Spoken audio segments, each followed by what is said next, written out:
Jurusan manajemen. Betul ya Bang ya? Ya betul 2014. Sekarang nih peserta dari angkatan berapa ya? Kelihatannya udah lumayan jauh ya kelihatannya nih. Iya Bang, jadi dari 16 sih tadi ada 16, 17, 18, 19, 20 gitu. Ya, mungkin kalau 16 sempat ketemu kali ya, 16, 17, 18 yang nyanyiin iya, di Bang. apa? Di Balairung ya, Bang. Balairung juga 2018 tuh atau kemarin harusnya. Oh, iya dong. Pas saya berarti ya Bang ya yang nyanyi. Okay.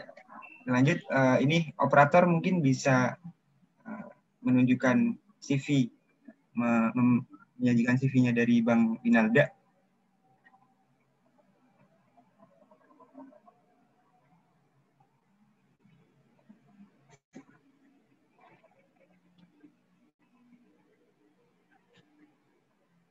Sudah terlihat ya, teman-teman ya.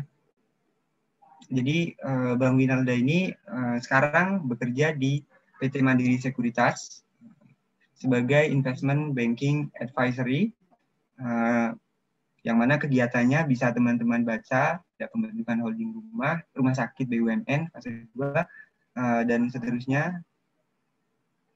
Kemudian juga beliau pernah bekerja di PT Deloitte Konsultan Indonesia sebagai konsultan juga. Kemudian beliau juga pernah menjadi asisten penelitian di Departemen Manajemen FIB UI. Jadi bisa teman-teman baca sendiri aktivitas dan kegiatannya ya. Ini. Kemudian ada juga pengalaman organisasi dari Bang Winalda sendiri pernah berada di divisi expert group ILUNI FIB UI sejak 2019 sampai sekarang. Kemudian Direktur LEMI HMI cabang Depok 2018 sampai 2021.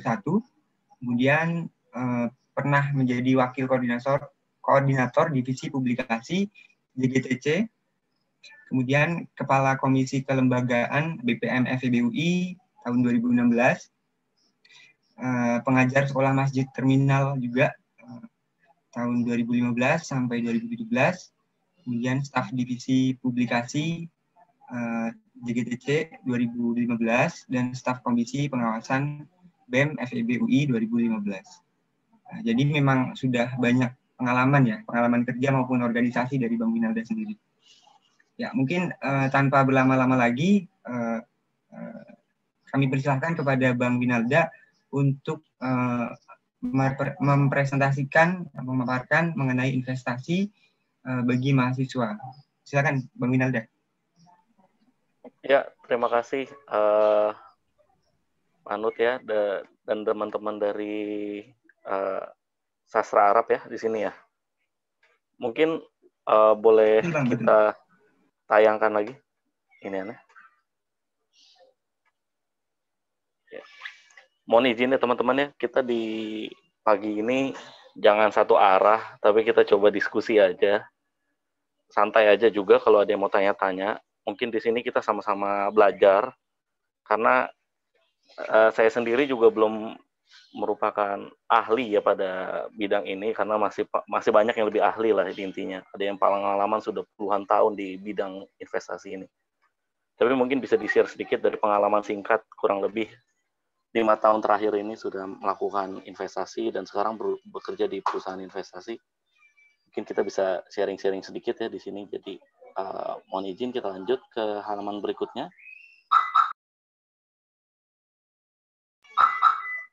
Boleh next lagi? Nah, oke, boleh next lagi? Mungkin teman-teman boleh ada yang sharing sedikit. Kalau dari teman-teman yang hadir di sini, apakah sudah ada yang memiliki investasi dan investasinya di bidang di instrumen apa saja? Mungkin boleh di-share di sini. Atau dari moderator dulu, apakah moderator sudah pernah ada investasi sebelumnya? Kalau dari saya pernah sih Bang, tapi kayaknya nggak lanjut sih. Investasinya di bidang apa itu? Nggak apa-apa, kita sharing aja di sini. Ini dulu pernah di stok sih Bang, coba di apa namanya belajar di situ, cuman karena beberapa hal jadi inilah nggak lanjut gitu. Iya, iya. Oke, jadi tujuan dari investasi, kita balik lagi ke basicnya. Tujuan dari investasi itu untuk meningkatkan nilai dari hal yang kita miliki. Hal yang kita miliki ini bisa beragam, bisa berupa stok tadi, saham, bisa obligasi, bisa juga barang langka lainnya, atau juga emas, perak, dan logam mulia lainnya juga bisa dianggap sebagai investasi. Di sini kita bisa lihat di type of investment ini akan kita bahas di slide berikutnya. Ada stock, bonds, mutual fund, real estate atau properti, deposito, dan tabungan itu juga termasuk tipe dari investasi. Nah, ada beberapa faktor penting nih yang teman-teman harus ketahui di investasi ini. Jadi, rate of return itu adalah tingkat pengembalian atau tingkat keuntungan yang teman-teman inginkan ketika berinvestasi. Jadi sebelum memilih investasi, kalian harus menentukan dulu tingkat investasi yang kalian harapkan itu berapa besar. Selain itu juga harus dilihat lagi dari sisi resikonya, karena ada pepatah yang bilang high risk high return, low risk low return. Itu kurang lebih bisa mencerminkan sih kondisi seperti apa di iklim investasi di dunia seperti itu. Lalu yang terakhir adalah kondisi ekonomi, karena kondisi ekonomi ini sangat menentukan nantinya ke arah mana sih pergerakan investasi kita, apakah akan positif atau apakah negatif. Misalkan sedang kondisi COVID seperti ini kan seluruh perusahaan juga sulit, sehingga kita harus lebih berhati-hati dalam menaruh investasi kita. Mungkin bisa ke slide berikutnya, di mana lebih implementatif nih teman-teman, mungkin ada yang sudah tahu beberapa jenis investasinya. Ya, di sini kita bisa lihat stok itu saham. Nah, tadi moderator kita katanya sudah pernah investasi di stok.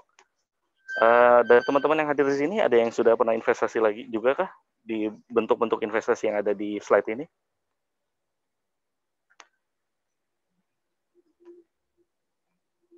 Mungkin saya paparkan sedikit ya. Kalau stok itu kan saham, bentuk pemilikan dari sebuah perusahaan. Jadi kalau kamu punya saham itu artinya kalian memiliki berapa persen dari perusahaan tersebut. Kalau kita lihat di kanan ada real estate, properti. Nah, kalau kalian udah punya rumah nih atau punya ruko dan lain-lain, itu juga berupa investasi.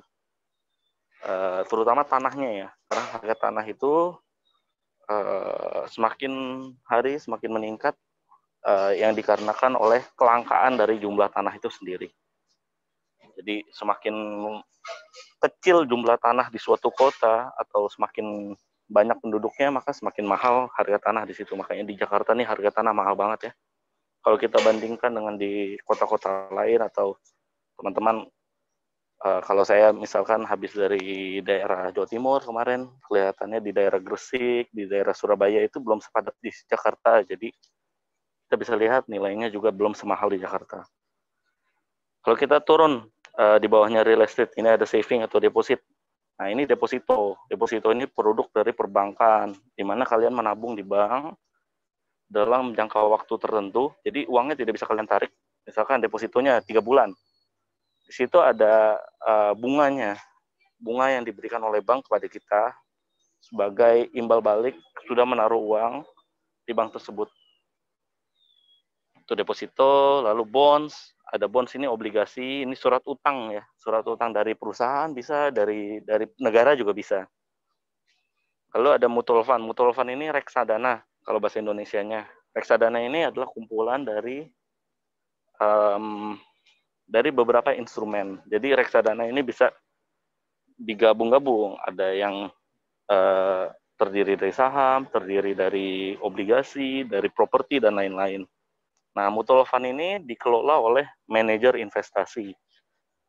Jadi ada pihak ketiga yang mengelola dana kita.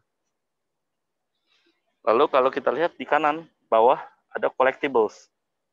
Collectibles ini seperti barang-barang langka atau barang-barang berharga lainnya. Mungkin kalau teman-teman ada yang punya koleksi mainan atau koleksi apa lukisan gitu, lukisan yang dibuat oleh orang-orang terkenal itu bisa menjadi investasi juga, karena cuma ada satu kan di dunia ini. Misalkan lukisan Mona Lisa yang teman-teman tahu mungkin, itu cuma ada satu di dunia ini, dan semakin hari semakin meningkat harganya karena semakin banyak orang yang ingin menginginkan lukisan tersebut, dan juga lukisan tersebut tidak akan menambah jumlahnya. Jadi cuma satu aja itu. Jadi itu yang membuat harganya meningkat. Nah, setelah pemaparan barusan, teman-teman ada nggak sih yang punya mungkin 6 dari tipe investasi yang umum ini? Boleh di-share mungkin kalau ada yang punya. Kalau orang Indonesia ini hobinya properti sih biasanya ya. Bisa dilihat teman-teman ini apa, biasanya orang tua teman-teman ada yang senang ngumpulin tanah misalnya dari zaman dulu waktu harganya masih murah. Sekarang harganya kan sudah mahal nih. Lalu nanti berencana dijual mungkin 10 tahun kemudian atau berapa tahun setelahnya, itu merupakan salah satu tipe investasi juga.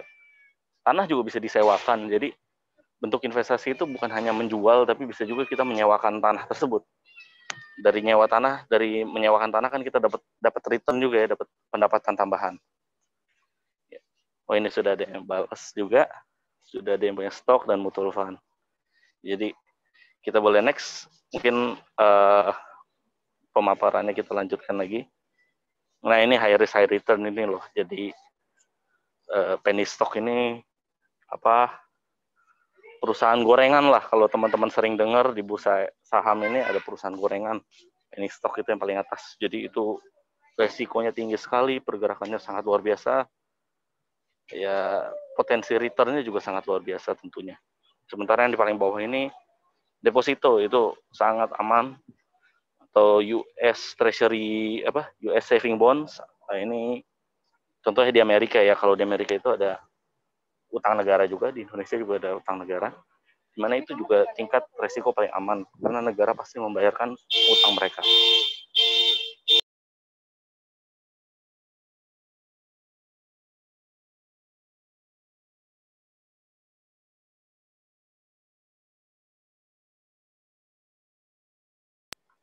Ya, mungkin ini hanya sebagai gambaran aja ya teman-teman ya. Jadi gambaran high risk high return seperti apa. Mungkin bisa next.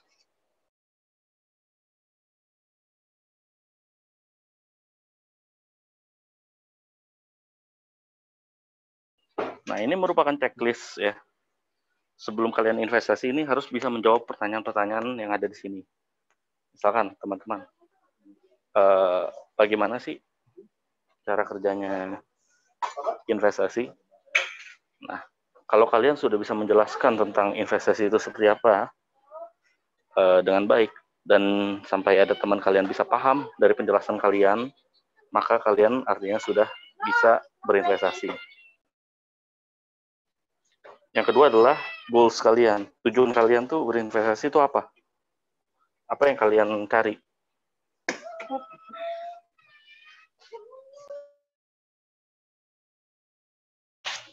Jadi intinya dari pertanyaan-pertanyaan di slide sini, apabila kalian sudah bisa menjawab seluruhnya, baru kalian maju ke lingkaran di sebelah kanan, yaitu ready to invest. Namun kalau kalian belum bisa menjawab pertanyaan-pertanyaan ini, coba kalian ulang lagi, tanyakan ke diri kalian, apakah kalian sudah betul-betul siap untuk berinvestasi atau belum? Gitu. Mungkin dari teman-teman ada pertanyaan dari beberapa poin yang ada di sini. Mungkin nanti dirangkum di akhir ya Bang ya, kali di akhir ada pertanyaan sesi diskusi juga. Oh iya, boleh. Nah. Oke. Mungkin next. Nah, ini poin terpenting juga nih di investasi. Mungkin teman-teman bisa baca. Jangan pernah berinvestasi di hal yang kalian belum pahami. Jadi make sure dulu kalian itu paham, sepaham mungkin, sampai kalian bisa menjelaskan hal tersebut kepada orang lain, sampai orang lain tersebut juga paham.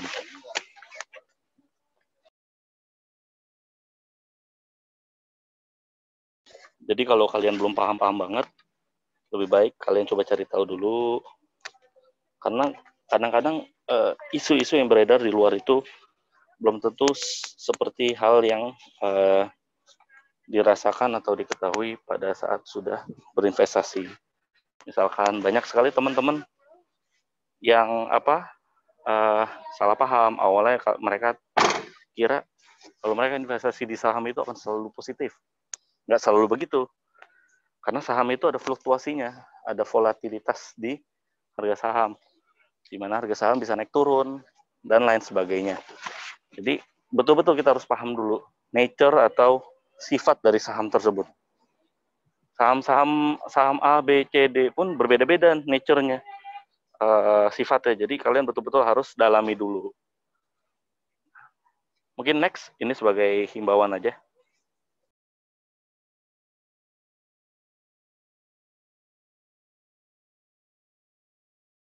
Nah, ini kalau berinvestasi di saat pandemi. Sama persis seperti yang tadi, poin-poinnya. Namun kita akan menambahkan beberapa pertanyaan tambahan yang harus dijawab juga oleh kita di slide berikutnya. Mungkin boleh next.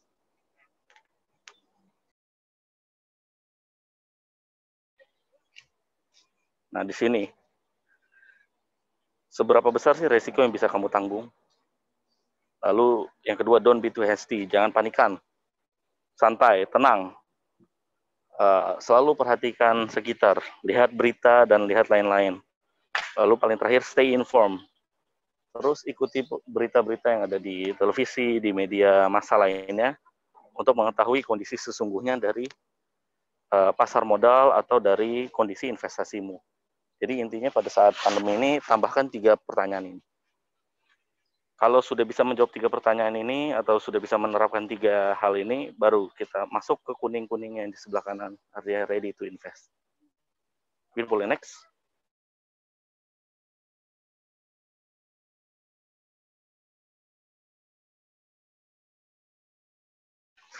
Nah, ini ada 4 hal ya yang bisa dipertimbangkan pada saat pandemi ini. Mungkin nomor 1, logam mulia ya, precious metal. Ini merupakan opsi yang bagus juga untuk menabung ya di era pandemi ini. Lalu yang kedua, hold cash, pegang aja cash sebanyak-banyaknya, karena pada saat pandemi ini kondisi pasar atau kondisi iklim investasi ini tidak jelas, jadi lebih baik pegang cash saja. Lalu reconsider emerging market, coba dipilih negara-negara untuk berinvestasi yang jangan negara berkembang, karena negara berkembang itu risikonya sangat tinggi, terutama saat pandemi.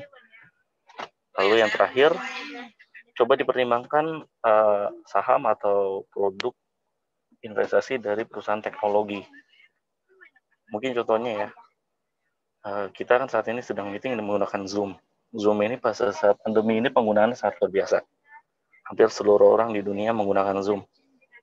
Dan juga kalau bisa dilihat, peningkatan nilai investasi dari Zoom ini sangat luar biasa selama pandemi ini. Jadi ini merupakan salah satu contoh saja di mana kita harus mempertimbangkan untuk mulai masuk atau mulai mendalami saham dari atau produk investasi dari perusahaan teknologi. Mungkin next. Nah, ini investasi syariah.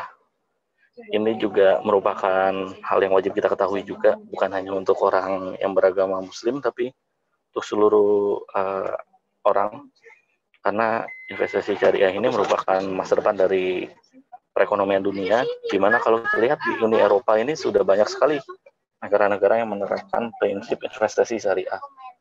Mungkin jenis-jenisnya bisa kita baca sendiri di sini, musyarakah, mudharabah, ijarah, atau murabahah. Mungkin kalau ada pertanyaan untuk contoh-contoh dari investasi di bidang syariah ini bisa ditanyakan nanti di sesi tanya jawab Namun saya ingin highlight saja bahwa investasi syariah ini merupakan investasi yang dilirik oleh orang-orang Barat, bukan Asia Barat, tapi negara-negara Barat seperti Amerika dan di Eropa, karena dianggap lebih aman dibandingkan investasi konvensional. Mungkin next. Nah, ini analisa teknikal dan fundamental dari saham.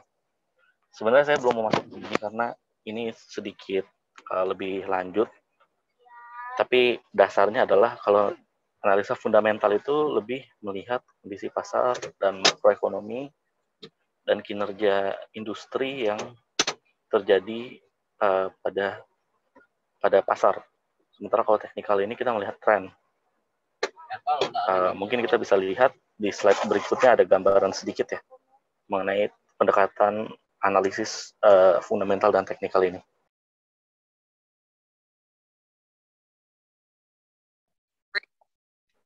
Ini fundamental, ini lebih ke rasio-rasio dan hal-hal yang perlu diperhatikan pada saat kita ingin berinvestasi di suatu instrumen. Mungkin ini sangat teknis ya. Kalau ada pertanyaan yang mendetail seperti ini, boleh nanti ditanyakan saja. Mungkin next, untuk analisa teknikal. Nah, ini prinsip dari analisa teknikal. Mungkin bisa ke slide berikutnya untuk lihat langsung iniannya, detailnya. Nah, kalau teknikal itu intinya adalah kita melihat tren. Kalau kita melihat tren dari grafik IHSG ini di tahun 83 hingga 2015 bisa dilihat kan pergerakannya seperti apa. Yang pergerakan sedikit turun, naik, sideways itu menetap di satu titik tertentu dan terakhir bullish ini meningkat. Kurang lebih kita kalau mau melihat tren itu harus dilihat tren bulanan, tahunan, atau dekade. Kalau tren harian itu belum bisa mencerminkan sebuah tren karena di hari ini bisa saja kondisi pasar baik, lalu besok tiba-tiba jeblok. Jadi alangkah baiknya untuk melihat sebuah tren itu harus dilihat di jangka waktu yang lebih panjang. Ya, mungkin next. Kalau nggak salah ini sudah slide terakhir ya. Iya. Nah, kalau diskusi-diskusi seperti ini lebih enakan dua arah. Jadi ini sesi yang lebih menarik menurut saya untuk diskusi. Tanya-tanya mau tanya detail atau mau nanya pertanyaan mendasar juga nggak masalah di sesi berikutnya. Sebelumnya saya kembalikan lagi ke moderator ya. Silakan. Oke, baik. Terima kasih Bang Winalda telah memaparkan. Tadi ada pengenalan investasi, tipe-tipenya investasi, ada stok, ada reksadana, dan lain-lain. Terus apa aja yang perlu kita siapin buat investasi, terus investasi syariah juga dijelasin. Nah, mungkin langsung saja ke sesi tanya jawab ya teman-teman, barangkali ada yang masih bingung, penasaran, dan menggali lebih dalam mengenai investasi. Oke, silakan teman-teman, apakah ada yang ingin bertanya?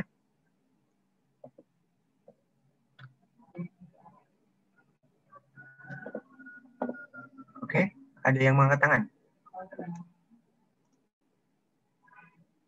Muhammad Hanif ya?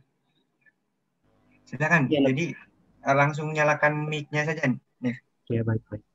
Suara saya terdengar ya? Terdengar. Nah kan Bang Winalda, saya Hanif, izin bertanya. Mengutip kata-kata Bang tadi, yang jangan pernah invest di bidang yang belum kamu pahami, Bang. Oleh karena itu kita pastinya perlu mendalami ilmu investasi ini nih.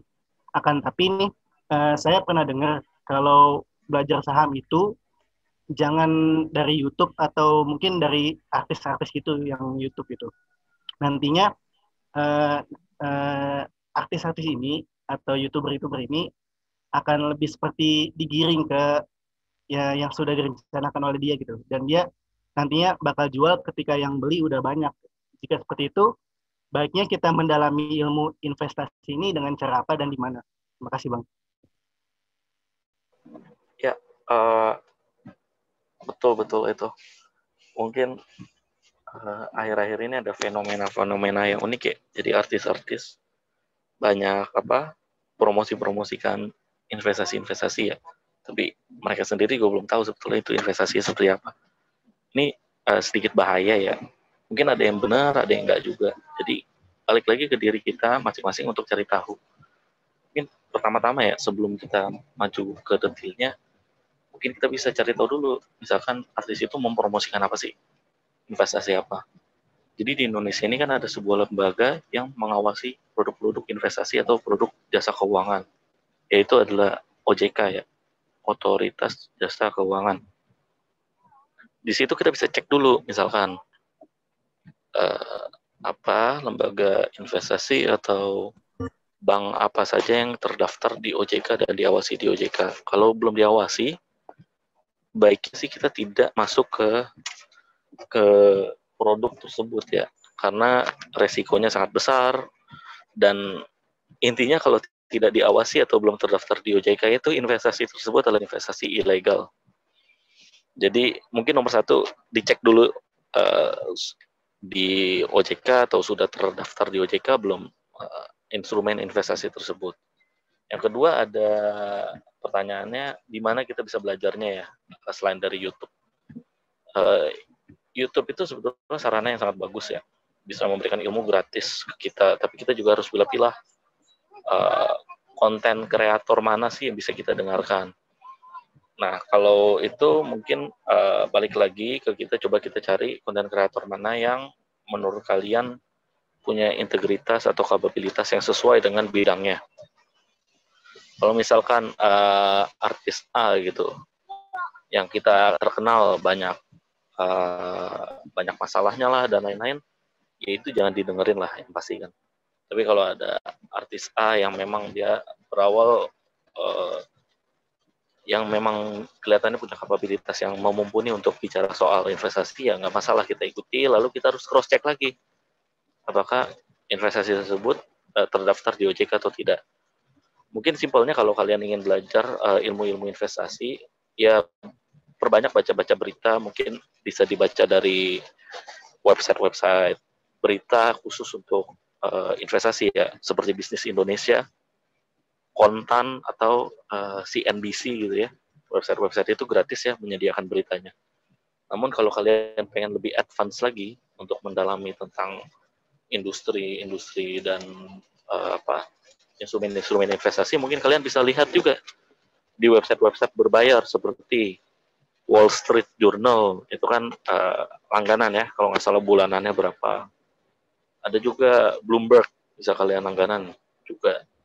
Mungkin website-website seperti itu yang kita sebagai mahasiswa belum punya akses. Namun kalau nggak salah saya lihat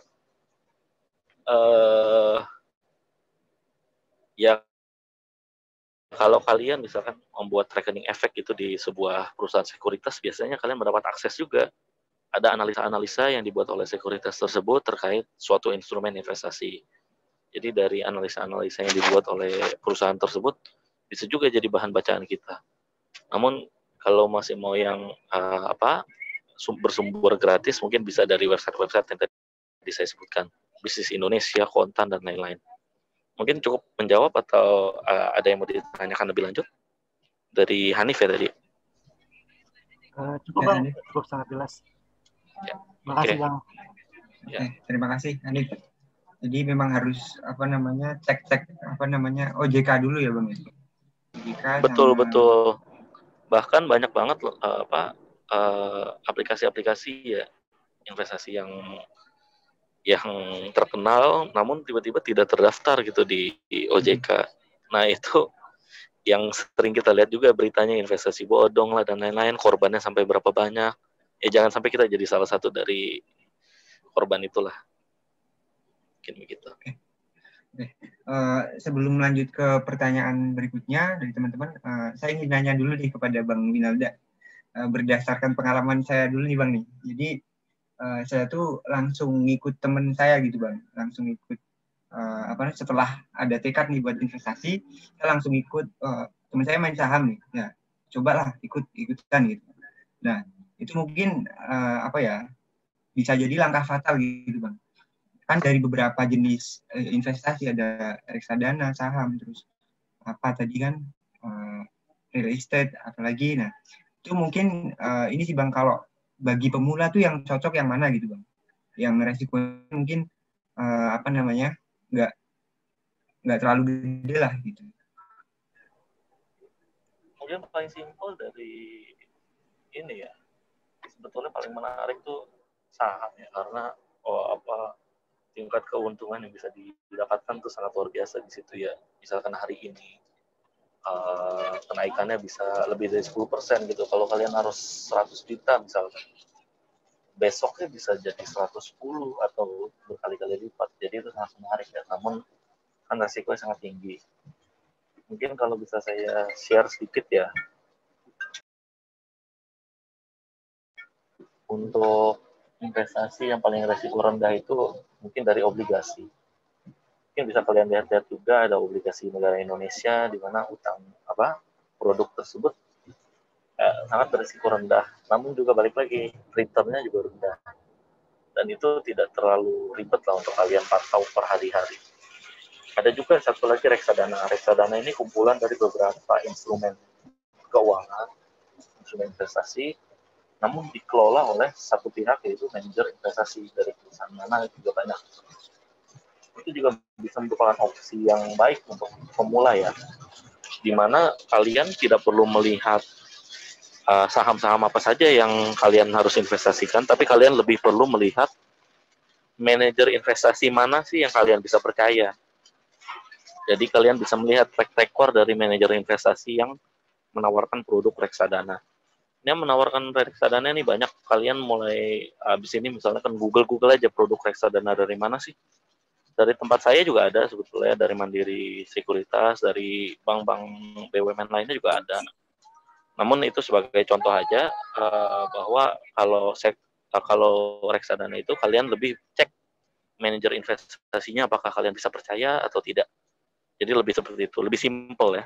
Sementara kalau kalian main saham langsung, kalian harus betul-betul cek saham tersebut seperti apa, industrinya seperti apa, lalu proyeksi ke depannya apakah baik atau tidak di industri saham tersebut.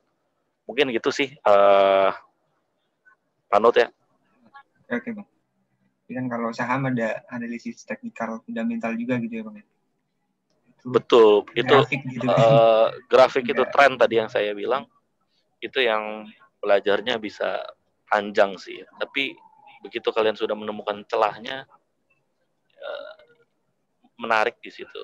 Karena balik lagi, instrumen saham itu paling fluktuasinya paling tinggi, jadi paling menarik untuk investor biasanya. Tapi balik lagi resikonya, apakah kalian bisa menanggung resiko besar atau tidak. Balik lagi ke tadi slide yang pertanyaan-pertanyaan kepada diri kita, apakah kalian sudah bisa menjawab pertanyaan-pertanyaan itu. Oke, baik. Terima kasih Bang Winalda, Bang Winalda maksudnya. Mungkin ke teman-teman dulu nih, ada yang ingin bertanya kah? Saya izin bertanya. Oke. Azrin ya? Iya. Oke, silakan Azrin. Ya, izin bertanya Bang, idealnya untuk memulai investasi itu step apa yang harus dilakukan sebagai pemula? Dan juga berapa banyak dana yang diperlukan untuk memulai investasi? Terima kasih. Ya, oke. Azrin ya tadi. Mungkin kalau seberapa besar dana yang diperlukan untuk memulai investasi, sekecil-kecilnya yang kalian mampu, dan sekecil-kecilnya yang kalian mau sisihkan aja buat investasi. Sekarang investasi itu nggak perlu ratusan juta, nggak perlu puluhan juta. Sekarang untuk investasi itu cukup, kalau nggak salah, uang 500.000 pun sudah bisa membuka rekening efek. Jadi untuk kalian investasi nggak masalah dengan uang berapapun. Balik lagi ke pertanyaan-pertanyaan tadi yang ada di slide yang kita kasih lihat, seberapa besar sih resiko yang kalian bisa tanggung dari investasi kalian tersebut, dan menurut kalian investasi mana yang menurut kalian paling kalian bisa dalami. Mungkin begitu lah. Tapi kalau saran untuk pemula sih, kita coba balik lagi tadi, kalian tuh risk taker atau risk averse. Kalian tuh suka resiko atau tidak. Kalau kalian suka resiko, ya kalian belajarlah saham. Karena itu hal paling menarik sih. Namun kalau kalian tidak suka resiko yang terlalu besar, coba kalian lihat tadi ada satu slide yang terkait piramida ya. Mungkin dari teman-teman panitia bisa dibagikan aja nanti slide-nya, nggak masalah. Atau dari operator bisa dibantu share screen lagi kah? Yang tadi ada slide yang piramidanya. Salma, bisa tolong di-share, Salma? Oke.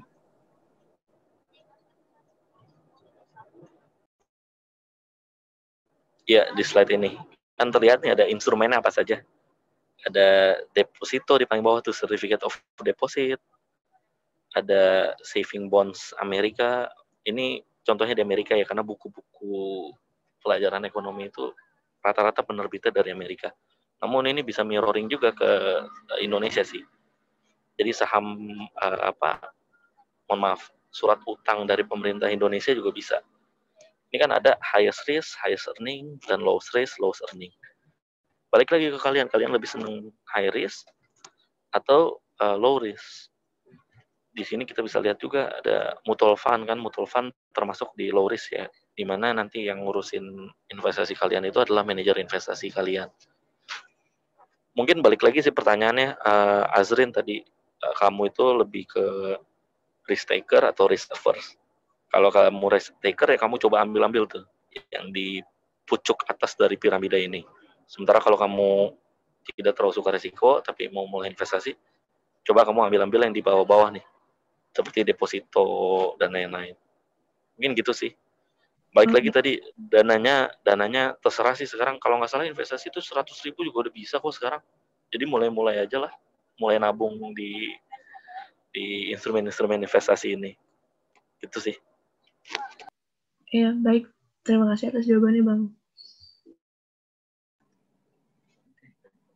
Oke, nambahin ya Bang ya. Jadi kalau bikin akun sekuritas tuh ada ininya nggak sih Bang? Yang paling murah atau apa gitu? Kalau nggak salah, akun sekuritas itu sama kayak bikin tabungan bank. Jadi nggak ada fee-nya ya. Jadi Azrin bisa pakai yang itu dulu kali ya? Kalau nggak salah, kalau kamu harus buka rekening efek itu atau rekening sekuritas, cukup 500.000 udah bisa buka. Dan 500.000 itu bisa langsung kalian gunakan untuk misalkan membeli saham apa gitu. Jadi 500.000-nya itu bukan uang daftar, tapi uang kamu yang kamu taruh di rekening efek.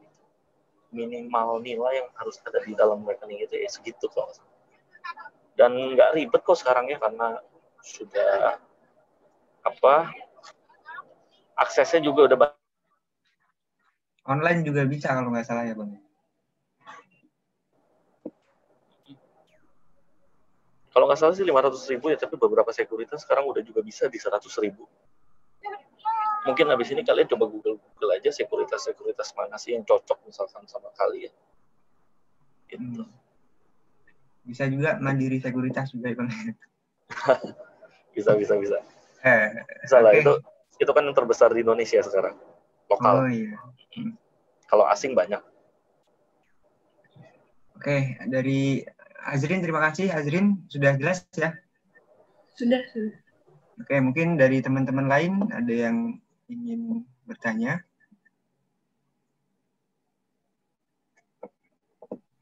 Mungkin saya boleh bertanya. Yud, oke, Yud, ya. Silahkan Yud. Kira-kira rekomendasi buku tentang cara memulai investasi itu buku apa sih, Kak?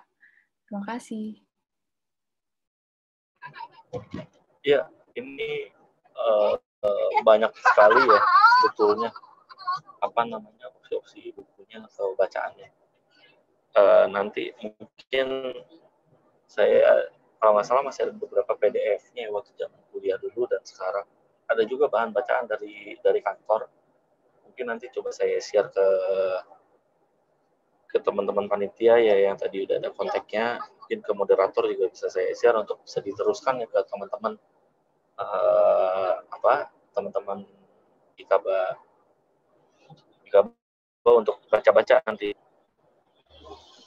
Boleh Bang, boleh. Jadi kalau dikirim ke saya juga Kalau boleh. buku kuliahnya mungkin, kalau buku bacaan tebelnya mungkin nggak terlalu relevan ya, karena terlalu teoritis gitu, kayak buku-buku yang dibaca sama anak-anak FG itu terlalu teoritis.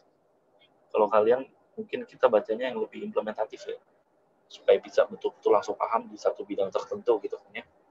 Nanti coba saya share ya ke Panut ya mungkin ya. Boleh Bang, boleh. Atau bisa juga sih di perpus UI juga ada, nanti saya kasih rekomendasi bukunya kali ya. Tapi balik lagi, kalau buku-buku kayak gitu terlalu banyak ya kayak buku kuliah ya, jadi kayak buku sekolah, terlalu banyak teori-teori yang nggak implementatif ya sebetulnya di dunia nyata. Mungkin nanti saya share.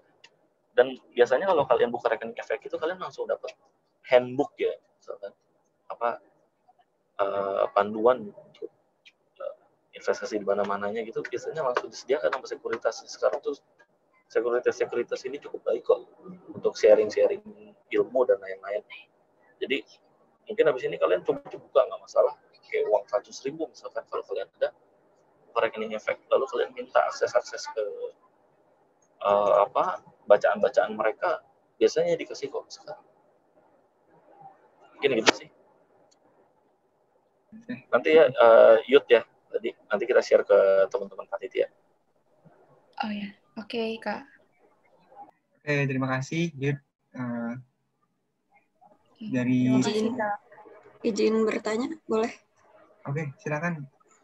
Ainun. Ya, selamat pagi Bang Winalda. Saya ingin bertanya nih terkait term of investment ya, kayak investasi jangka pendek, jangka panjang gitu. Kalau misalnya untuk pemula, kira-kira itu juga ada saran nggak Bang? Misalnya kita coba investasi jangka pendek atau jangka panjang, dan kedua investasi ini tuh punya tingkat risiko yang berbeda nggak sih, atau balik lagi tergantung ke instrumen investasinya, dan apakah investasi itu bisa dijadiin mata pencaharian? Terima kasih.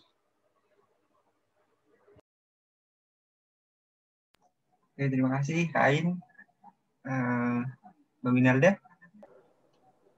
Maaf, tadi kayaknya rada-rada putus-putus. Gimana investasi yang boleh diulang, sorry ya. Kak Ain? Iya Bang, kalau untuk pemula itu bagusnya nyoba buat investasi jangka pendek atau jangka panjang. Dan antara investasi jangka pendek atau jangka panjang ini mereka punya standar risiko masing-masing nggak sih? Misalnya yang jangka panjang itu lebih low risk, atau resikonya ya kita mesti lihat lagi balik ke tipe instrumen investasinya masing-masing. Terus kayak investasi ini bisa dijadiin mata pencaharian apa enggak sih Kak gitu. Makasih. Oke. Kalau investasi jangka pendek atau jangka panjang itu balik lagi ya ke diri kita masing-masing. Kalian harus tanyakan itu ke diri kalian masing-masing, kalau kalian ini pengen investasi di jangka pendek atau jangka panjang. Kalau profil resikonya dari jangka pendek atau jangka panjang itu tergantung lagi dari instrumen apa yang kalian ambil. Biasanya ya kalau investasi jangka panjang itu orang akan berinvestasi di bonds atau obligasi ya, surat utang, karena profil resikonya lebih rendah. Dimana kalau orang mau investasi jangka panjang itu misalkan untuk investasi untuk anak gitu ya, nanti kita vote obligasi di situ. Kenapa? Karena tingkat resikonya rendah, namun juga tingkat pengembaliannya atau keuntungannya juga tidak setinggi yang resiko tinggi. Nah, sementara kalau profil resiko dari jangka pendek itu biasanya orang berinvestasi di saham ya, kalau jangka pendek. Nah, itu ya kalau investasi jangka pendek ya balik lagi, kalian bisa juga berinvestasi di obligasi juga, namun kurang menarik kalau jangka pendek kalian mendapatkan hanya return yang sedikit seperti itu ya. Jadi balik lagi ke diri kalian, tujuan kalian investasi ini untuk jangka panjang atau jangka pendek. Nah, dan seberapa besar risikonya bisa kalian ambil ya. Jadi jangka pendek itu tergantung dari instrumen mana yang kalian pilih juga. Nah, ini juga ada pertanyaan sambungan ya dari Hanif ya di chat. Cara menentukan tolak ukur risiko itu bagaimana caranya? Paling mudah caranya melihat aja pergerakan harga dari instrumen tersebut. Misalkan kalau deposito itu kan sudah ditentukan ya di awal bahwa pengembalian yang kalian dapatkan adalah sebesar ini. Itu kan menetap. Jadi risikonya sangat rendah. Ya, sementara kalau saham bisa kalian lihat hari ini harganya berapa, besok harganya berapa, lusa harganya berapa, minggu depan harganya berapa. Kalian coba ikuti saja harga suatu saham, itu pergerakannya bisa luar biasa sekali. Jadi cara melihat tolak ukurnya adalah kalian melihat dari ketetapan dari pendapatan yang kalian dapat itu. Mungkin kurang lebih seperti itu sih ya. Yang lebih mudah lagi mungkin kalau surat utang itu juga menetap.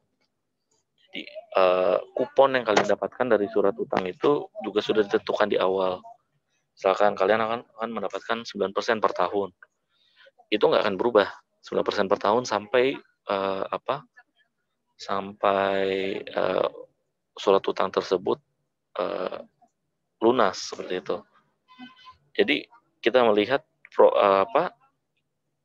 profil resiko itu dari kepastian pengembalian yang kamu dapat. Seperti itu ya, mungkin. Cukup menjawab atau ada yang kurang jelas, nggak apa-apa, bisa langsung ditanyakan lagi aja. Mana Kak Ain? Ya, yang tadi Bang, yang terakhir, investasi bisa jadi ini nggak? Bisa jadi mata pencaharian nggak? Bisa banget.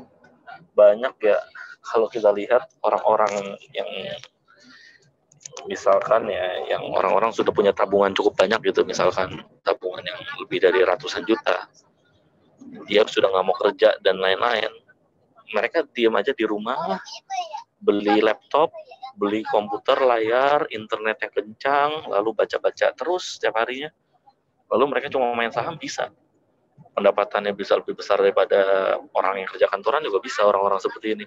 Dan banyak case-nya teman-teman saya ya di tempat kantor, mereka resign, mundurin diri, lalu beli laptop di rumah, internet kencang di rumah untuk hal-hal seperti itu. Jadi sangat bisa sih, tapi balik lagi, resiko seberapa besar sih yang bisa kamu tanggung dengan gaya hidup atau style pekerjaan seperti ini. Jadi itu istilahnya trader ya, itu orang-orang yang melakukan hal seperti itu. Bisa banget intinya sih. Tapi resikonya ya kalian pendapatannya cuma dari satu ini aja kan, cukup ngeri ya sebetulnya ya. Apalagi dalam kondisi pandemi ini, perusahaan-perusahaan yang ada di bursa efek juga tidak baik kondisinya ya. Jadi ketika kalian bergantung hanya dengan ini juga cukup berisiko sih. Tapi balik lagi, resiko sebesar apa sih yang bisa kalian tanggung. Mungkin gitu ya. Terima kasih Bang. Oke. Terima kasih Kak Ain. Mungkin apakah teman-teman yang lain masih ada pertanyaan?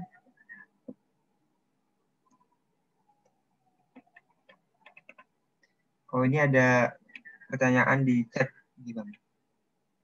Saya bacakan saja ya, Bang ya. Hai Kak Winalda, saya izin bertanya, selama berinvestasi atau berkecimpung di dunia kerja investasi, pengalaman apa yang paling berkesan untuk Kak Winalda? Misalnya perubahan persepsi tentang investasi ketika dulu memulai sampai sekarang. Mungkin bisa menjadi pelajaran juga untuk kami sebagai pemula. Oh iya Kak, kalau misal Kak Winalda seusia kami, masih kuliah, apa yang ingin Kakak ubah di masa lalu kalau ada di era investasi yang serba mudah seperti sekarang yang dulu belum kakak lakukan? Ya, mungkin pertanyaan yang paling terakhir dulu tuh ya, apa yang bisa dirubah di masa lalu? Mungkin hal yang ingin dirubah ya. Kalau dulu misalkan dapat uang jajan, ya kita sisihin dikit-dikit gitu kan ya. Tapi di sisihinnya itu buat tabung gitu. Ternyata menabung di bank itu ada opsi yang lebih baik, opsi investasi yang lebih baik. Misalkan kamu coba kalau uang dari waktu semester 1 gitu ya sampai lulus ditaruh di saham gitu. Nah, misalkan ya kalau kalian tahu ya perusahaan apa sih misalkan yang bagus gitu, yang aman-aman aja, yang waktu dipakai sehari-hari. Kan di bursa saham tuh ada Indomie ya, ICBP kalau nggak salah, Indofood, dan lain-lain itu. Itu selama orang di Indonesia masih makan Indomie, perusahaan itu kan tetap hidup dan tetap mendapatkan profit. Kalau saya bisa mengulang dulu waktu masuk kuliah 2014 ya, 2014 tuh kalau bisa naruh saham tuh di Indomie tuh tiap bulan naruh 100.000.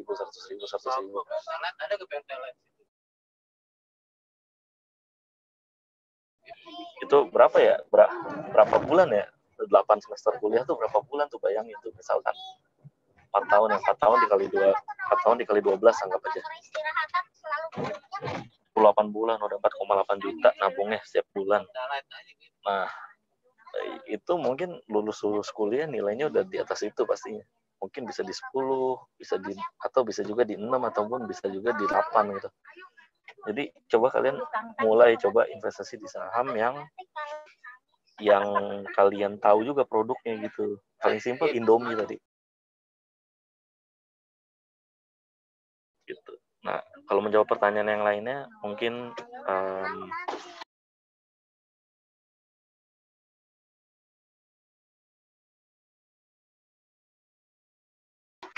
ya pengalaman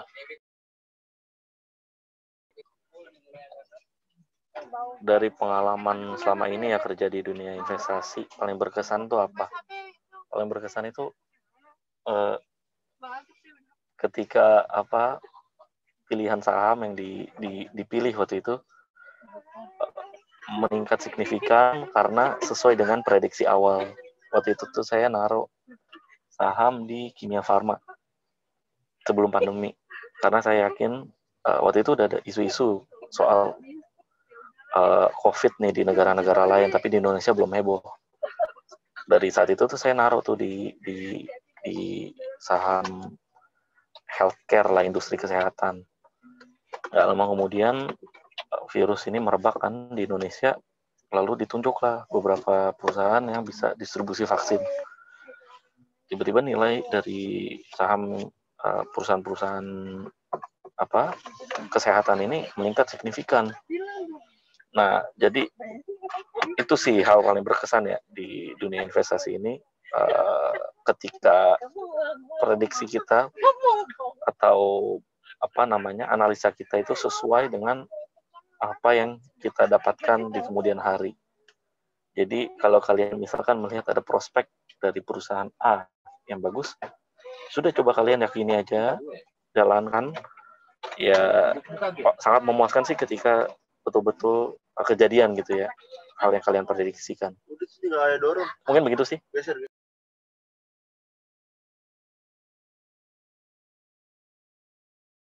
Oke, terima kasih Nadila. Jadi tadi cukup ada clue juga ya. Jadi kita sama mahasiswa juga harus mulai berlatih berinvestasi ya. Ya salah satunya ke Indomie tadi ya. Kalau nggak salah coba aja cek ya, kode sahamnya ICBP kalau nggak salah ya, atau Indofood atau apa gitu lah. Coba deh kalian cek-cek aja. Oke Bang, siap. Oke, lanjut dulu kali Bang ya ke pertanyaan berikutnya dari teman-teman mungkin.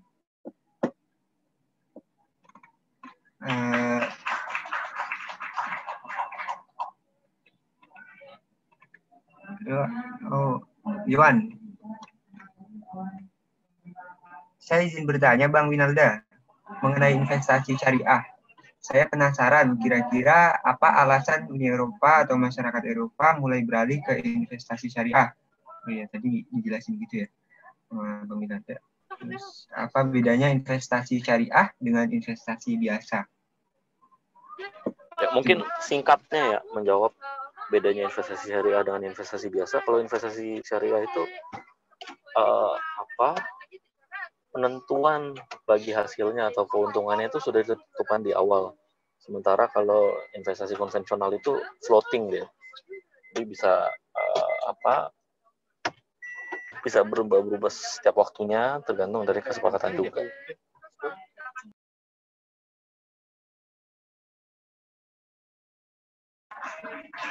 Terus yang ini Bang, kenapa alasan Eropa, Uni Eropa memilih investasi syariah? Ya, karena kestabilan yang diciptakan dari investasi syariah itu tersebut ya. Ini kalau kita bahas investasi syariah nih, ini betul-betul panjang nih, karena masih banyak sekali perdebatan dan hal-hal lain yang masih kita bisa gali dari investasi syariah. Ya, intinya kata kuncinya adalah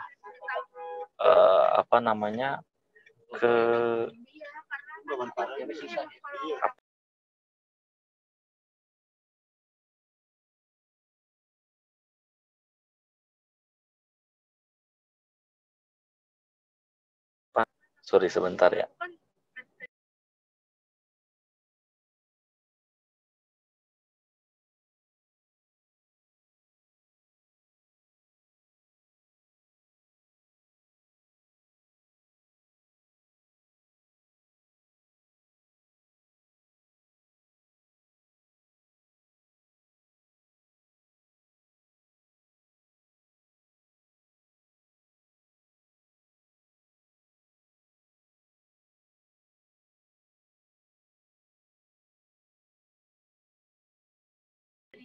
Ya, mungkin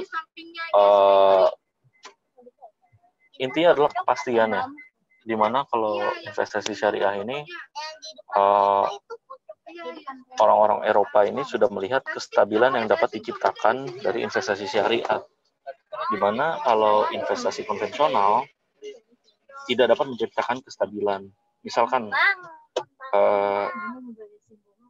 ketika awal kamu berinvestasi di investasi konvensional, kalian nggak tahu berapa yang harus kalian bayarkan, misalkan di situ. Sementara kalau di investasi syariah sudah ditetapkan kan di awal ya, pembagian bagi hasil berapa persen dan lain-lain. Jadi mungkin di situ ya kalau saya lihat mengapa di Uni Eropa sudah mulai menerapkan prinsip investasi syariah. Tapi kalau mereka tidak menyebutkan investasi syariah ya, tapi prinsip yang mereka pegang itu adalah prinsip investasi syariah. Nah, lalu kalau dilihat juga investasi konvensional ini dapat menimbulkan bubble. Bubble itu adalah peningkatan nilai yang tidak sejalan dengan nilai realnya. Kalau kalian sering dengar bubble ekonomi, ya itulah yang diciptakan oleh investasi konvensional. Sementara kalau investasi syariah itu peningkatan nilai yang dijanjikan itu seiring dengan investasi realnya di sektor aslinya. Mungkin seperti itu ya. Jadi yang diciptakan oleh investasi syariah itu menimbulkan kestabilan di perekonomian. Kalau bisa kalian lihat juga ya, ahli-ahli ekonomi syariah itu rata-rata berasal dari Universitas Durham Inggris. Kenapa? Karena di sana mereka lebih mendalami prinsip-prinsip ekonomi syariah dibandingkan di Indonesia sendiri yang mayoritasnya notabene Muslim gitu ya. Jadi sedikit lucu ya, ada universitas di Inggris gitu punya spesialisasi syariah gitu. Sementara di Indonesia gitu UI ya ada prodi bisnis Islam dan ekonomi Islam tapi belum ada profesornya di situ. Profesor di bidang ekonomi dan bisnis Islam belum ada sampai detik ini. Sementara kalau di Inggris sudah ada beberapa mereka nyetak di sana. Bahkan di Amerika pun sudah ada juga. Jadi unik ya di situ ya. Kenapa mereka lebih percaya dengan prinsip kesyariahan? Karena itu kestabilan yang diciptakan. Mungkin itu sih yang bisa saya share sedikit. Oke, begitu ya, Iwan. Oke, cukup Iya. Mungkin teman-teman lain, apakah ada yang ingin bertanya? Bertanya lagi, silakan. Bisa tulis di kolom chat atau langsung nyalakan mic-nya juga.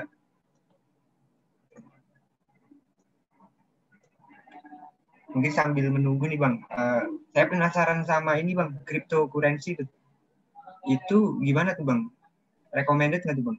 Waduh, itu saya nggak berani ngomong ya. Itu ilmunya nggak jelas. Hari ini bisa berapa, besok bisa berapa, itu benar-benar spekulasi ya. Di mana kalau saya sih belum melihat ada ilmu yang bisa menjelaskan pergerakan dari cryptocurrency. Dan sampai saat ini kan masih belum dilegalkan di Indonesia ya dan di beberapa negara ya karena hal-hal ya misalkan kamu naruh 100 juta besok bisa jadi 1 rupiah itu kalau di situ model-modelnya. Sementara kalau di saham nggak mungkin seperti itu karena ada yang menjaganya dan ada nilai real dari perusahaannya. Misalkan ya sahamnya Indomie nih, balik lagi Indomie paling mudah gara-gara Indomie nggak mungkin nilai perusahaannya 0 besok karena mereka masih ada produksi, masih ada pabriknya kan, masih ada alat-alat pabriknya, masih ada pegawainya. Jadi kalian tenang aja selama perusahaan itu masih ada, ya nilai investasi kalian juga akan terus ada, nggak masalah. Sementara kalau cryptocurrency, apa yang bisa kalian yakini dari hal itu? Ya kan ya, misalkan Bitcoin gitu. Bitcoin ini apa sih sebenarnya? Gitu kan. Jadi nggak ada pegangannya sebenarnya sih kalau menurut saya ya. Tapi mungkin di kemudian hari kita bisa ada ilmu tambahan mengenai itu, mungkin kita bisa sharing juga. Kalau saat ini sih belum ada ilmunya nih menurut saya. Oke. Jangan coba-coba dulu lah. Ya, Bang. Jangan coba-coba. Oke, terima kasih Bang Winalda. Mungkin yang lain? Waduh. Yang lain teman-teman, apakah ada yang ingin berbagi cerita atau bertanya? Silakan.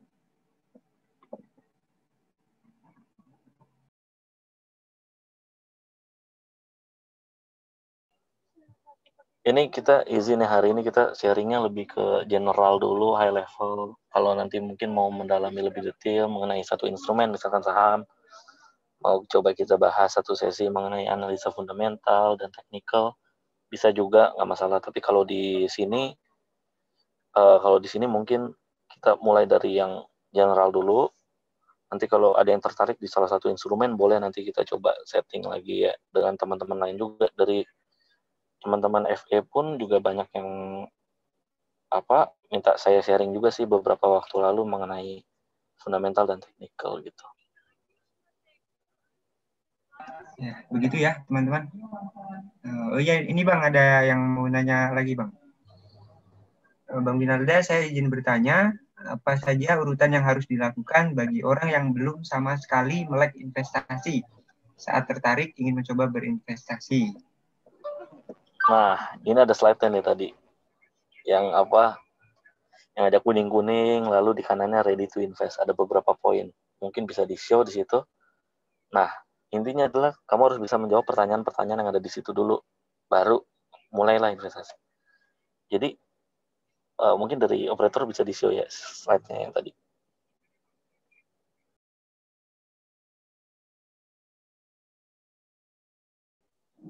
Iya, yang ini. Betul. Ini urutannya nih. Sebetulnya. Balik lagi ke awal. Goal-nya apa? Tujuannya. Lalu resikonya apa? Terus ekspektasi kalian tuh dapat berapa? Terus rencananya itu kalian pinginnya short term, medium, atau long term? Nah, kalau udah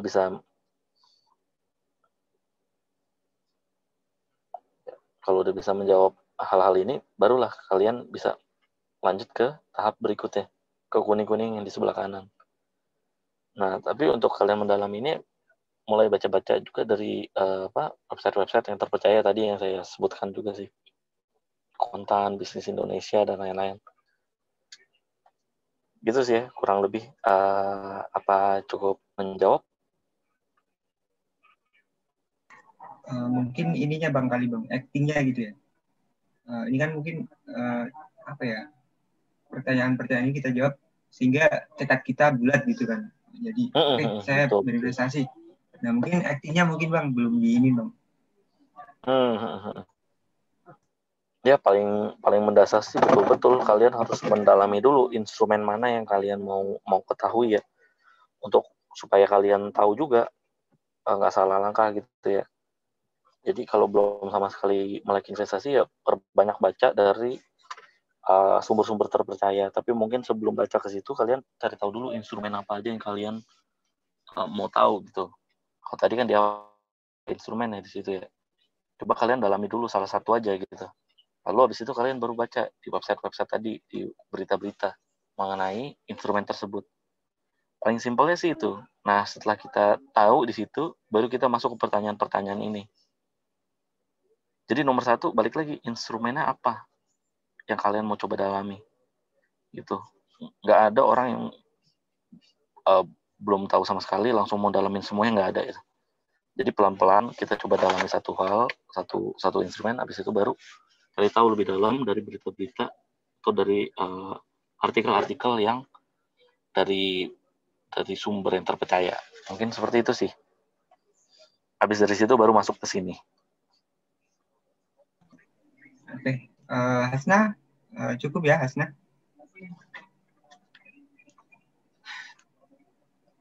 Oke, mungkin dari teman-teman yang lain, apakah masih ada yang ingin ditanyakan?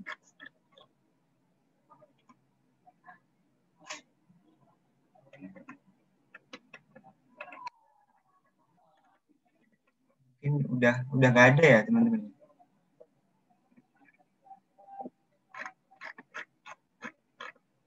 Oh masih ada nih Bang. Izin nanya lagi Bang, kalau investasi emas itu cara kerjanya gimana Bang? Soalnya yang saya tahu hanya beli emas terus simpan di rumah gitu. Betul kok, nggak salah juga itu. Tapi ya gini, harga emas itu secara logika ya, harga emas itu akan naik atau turunnya itu bergantung dengan kondisi pasar juga.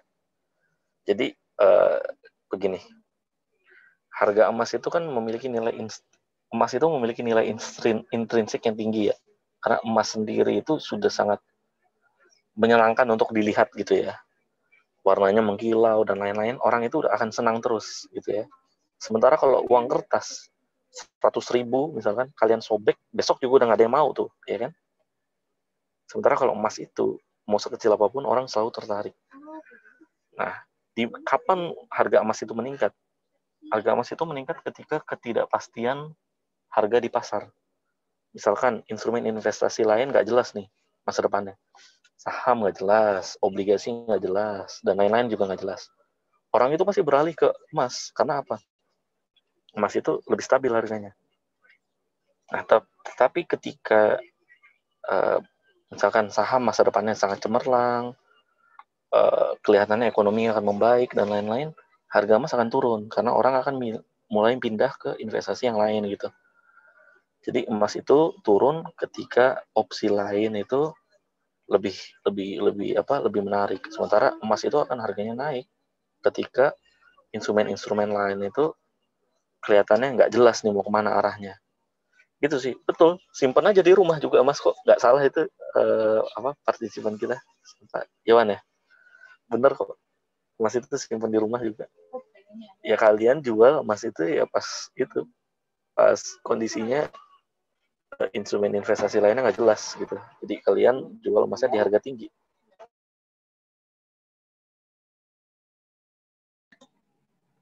Oke, Iwan, apakah cukup?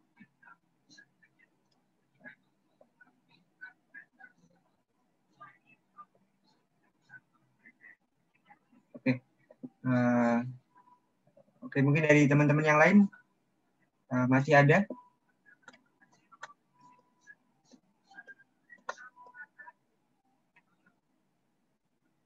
Oh, ini ada satu pertanyaan lagi nih, Bang. Halo, Bang Winalda, saya izin bertanya, kira-kira jenis investasi apa yang paling direkomendasikan untuk pemula? Terima kasih. Nah, ditanya dulu nih, pemulanya mau belajar atau enggak? Kalau nggak mau belajar, taruh aja deposito di bank, gampang. Ya kan, itu udah pasti. Tapi kalau pemula yang pengen tahu, mendalami, ya mulai aja dari saham nggak masalah. Tapi saham-saham yang kalian tahu di kehidupan sehari-hari. Misalkan Indomie lagi nih, kita balik ke case-nya. Ya kan, Indomie kan kalian ada terus tuh di warung, di kantin. Masih boleh nggak sih di kantin? Di kantin FIB itu apa namanya? Kansas ya? Kansas, Bang. Iya, Kansas masih ada nggak tuh? Islam masih ada, ya itulah yang kalian beli. Apalagi contoh paling gampang, misalkan Unilever ya. Kalian masih mandi kan pakai produk ya Unilever gitu kan ya. Mulai dari hal-hal yang seperti itu sih mungkin ya. Intinya dari hal-hal yang dekat dengan kehidupan kalian.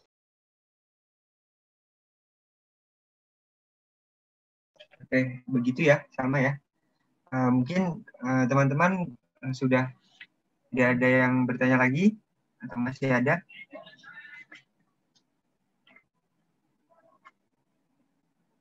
Oke, mungkin karena waktu juga sudah menunjukkan jam 11 hampir 20 menit, lebih 20 menit. Sebelum kita cukupkan, kita ada penyerahan sertif terlebih dahulu nih, Bang. Tapi secara online ya, Bang ya. Salma mungkin bisa.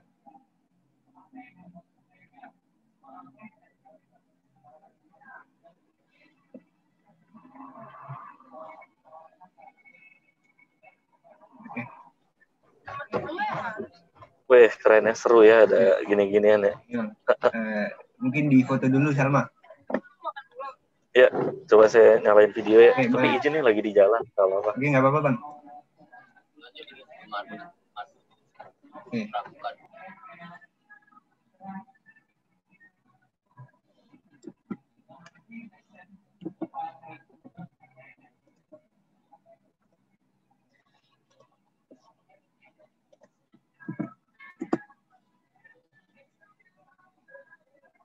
Udah, sama. Udah cukup kayaknya, Bang. Apa namanya, sebelum ditutup mungkin juga ada sesi foto bersama juga sebagai kenang-kenangan. Bang Rinalda pernah menjadi narasumber di Arab nih.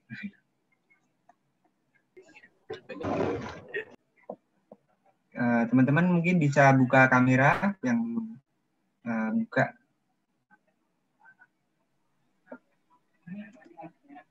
Ya, untuk teman-teman dan kakak semua bisa buka kameranya.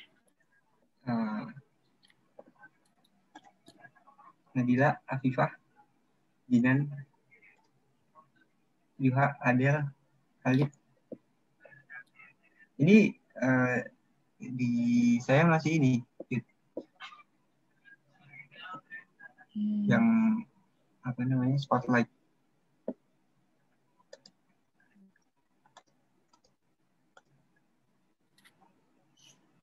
Oke. Udah semua nih ya? Oke, langsung aku itu aja ya. Oke. 1, 2, 3. Udah. Lagi nggak? Sekali lagi. Oke. 1, 2, 3. Oke, sudah ya. Udah. Sebelum ditutup, terima kasih kepada Bang Rinalda sekali lagi. Kami dari IKABA, Departemen Kewirausahaan, mengucapkan terima kasih yang sebesar-besarnya kepada Bang Rinalda dan juga teman-teman yang sudah berpartisipasi ikut dalam diskusi ringan yang diadakan oleh Divisi Wirausaha. Semoga apa yang kita diskusikan ini bisa menjadi pertimbangan kita ke depan ya, dan bermanfaat tentunya untuk ke depannya bagi kita. Baik, terima kasih. Wassalamualaikum teman-teman. Kurang lebihnya mohon maaf. Ulangi, wassalamualaikum warahmatullahi wabarakatuh. Waalaikumsalam. Moderator nanti ingetin ya. Oke. Kalau saya lupa ngasih bahan bacaannya. Oke, Bang. Ya, buat teman-teman nih. Nah, makasih Bang. Oke, izin live ya. Bang. Yuk, mari.